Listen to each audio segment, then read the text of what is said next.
12వ శతాబ్దంలోని కుల మత లింగ వివక్షతలకు వ్యతిరేకంగా పోరాడి సమాజ స్థాపనకు కృషి చేసిన మహాత్మా బసవేశ్వరుని ఆశయాలు నేటికి స్ఫూర్తిదాయకమని నార్కల్ జిల్లా కలెక్టర్ బదవ సంతోష్ మరియు ఎమ్మెల్యే డాక్టర్ కూచుకుల రాజేశ్వరరెడ్డి పేర్కొన్నారు. మహాత్మా బసవేశ్వరుడి జయంతి సందర్భంగా నార్కల్ జిల్లా కలెక్టరేట్లో జిల్లా వెనుకబడిన తరగతుల సంక్షేమ శాఖ ఆధ్వర్యంలో నిర్వహించిన బసవేశ్వరుడి జయంతి వేడుకలను నార్కల్ జిల్లా కలెక్టర్ బదవ సంతోష్, నార్కల్ శాసనసభ్యులు డాక్టర్ కూచుకుల రాజేశ్వరరెడ్డి పాల్గొని బసవేశ్వరుని చిత్రపటానికి పూలమాలలు వేసి ఘన నివాళులర్పించారు. నాగర్కర్నూల్ పట్టణంలోని బసవేశ్వరుని విగ్రహం బసవేశ్వర భవన నిర్మాణ ఏర్పాటుకు కృషి చేయాలని కోరగా అందుకు ఎమ్మెల్యే సానుకూలంగా స్పందించి త్వరలోనే ఏర్పాట్లు చేస్తామని హామీ ఇచ్చారు.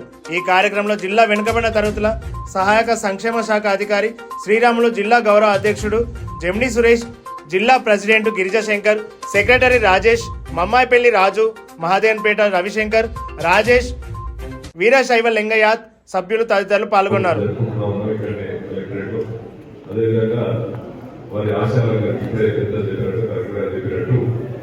సోషల్ జస్టిస్ గురించి మనం ఎప్పుడు మాట్లాడుతున్నాం, కానీ ఆనాడే సోషల్ జస్టిస్ కులాల గురించి కానీ స్త్రీల గురించి కానీ ప్రతి ఒక్కరు మనిషి అన్నాక ప్రతి ఒక్కరు మనుషులా కలిసి ఉండాలనే విధంగా ఆ రోజు బసవేశ్వర గారు అంటే బసవన్న అనే ముందుగా తీసుకునే వారిని ఆ రోజు ఆ కాలంలోనే వారు ప్రతి ఒక్కరికి అంటే అంబేద్కర్ గారు, పూలే గారు, ఆజయ్ గారు వారు కూడా అదేవిధంగా అందరూ కూడా బోధన చేసేవారు.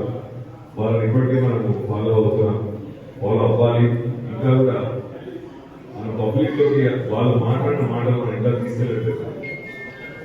అంటే వాళ్ళు ఎక్కువ కర్ణాటక వాళ్ళ ఫాలోవర్స్ ఎక్కువ, మన దగ్గర తక్కువ పాపులేషన్. కానీ ఇటువంటి పెద్ద మీరస్తులందరినీ కూడా మనము వాళ్ళ సూచనల మేరకు మనము పాటించాలి. అంటే మన జీవన అన్ని విధాలు కూడా వాళ్ళని పాటిస్తే ప్రతి ఒక్కరు కూడా మన సాంప్రదాయాలు కానీ మనం ఎక్కడ పోకుండా మన కల్చర్ మనకి మన దగ్గరనే ఉంటుంది. మనం పాటిస్తే మనిషిలా ఉంటుంది. అందరం చెప్తున్నాం మైక్ ఎగ్జాంపుల్ సోషల్ జస్టిస్ అని. వాళ్ళు ఆ కాలం చెప్తే మనం ఎప్పటికీ పాటిస్తలేము. పాటించాలి, అందరికీ బాగుండాలి. అందులో మనం ఉన్న విధంగా మనం ఈరోజు రాజకీయ నాయకులు కానీ అధికారులు ఏ విషయాల్లో పనిచేసినా కూడా వాళ్ళు పాటించాలని మనసారా కోరుకుంటూ వారికి సంబంధించి స్టాచ్యూ గురించి అడిగినట్టున్నారు. దాని గురించి మీరు అడిగిన మీరు సంవత్సరానికి ఒకసారి కాదు, అది ఎలా ఫాలో అప్ చేయాలి. ఇక్కడికి వచ్చిన అందరికీ కూడా ఫైట్ చేసి ఇప్పుడు చాలా వరకు మనం ఆయన నమ్మి ఈ కుల వ్యవస్థ, వర్ణ వ్యవస్థ కానీ లింగ వ్యవస్థ కానీ నేను ఒకరికొకరికి అసమానతలు ఉండకుండా ఆయన ఏదైతే ఆశయాలు అనుకొని ముందుకు సాగిందో అదే ఆశయాన్ని మనం అనుకొని ముందుకు సాగాలి. ఆయన సూచనలు, ఆయన చెప్పిన సిద్ధాంతాలన్నీ కూడా మనకి పాల్గొని సోమనాథ్ కూడా బసవ పురాణంతో రాయడం జరిగింది. ఇప్పటికి కూడా చాలా మంది ఆ సిద్ధాంతాలను పాటించి దాని యొక్క లింగాయత ధర్మంగా కూడా పాటిస్తున్నారు. సో మెయిన్ గా ఆయన జయంతి సందర్భంగా మనం గుర్తించుకోవాల్సింది ఏంటంటే ఆయన సమాజంలో ఎటువంటి అసమానతలు ఉండదు. నేను చెప్పినట్టు వర్ణ వ్యవస్థకు సంబంధించిన అసమానతలు కావచ్చు, కుల వ్యవస్థకు సంబంధించిన అసమానతలు కావచ్చు, లింగ వ్యవస్థకు సంబంధించిన అసమానతలు కావచ్చు. అటువంటి అసమానతలు లేకుండా అందరూ సమానంగా ముందుకు అభివృద్ధి కోరుకున్నాడు.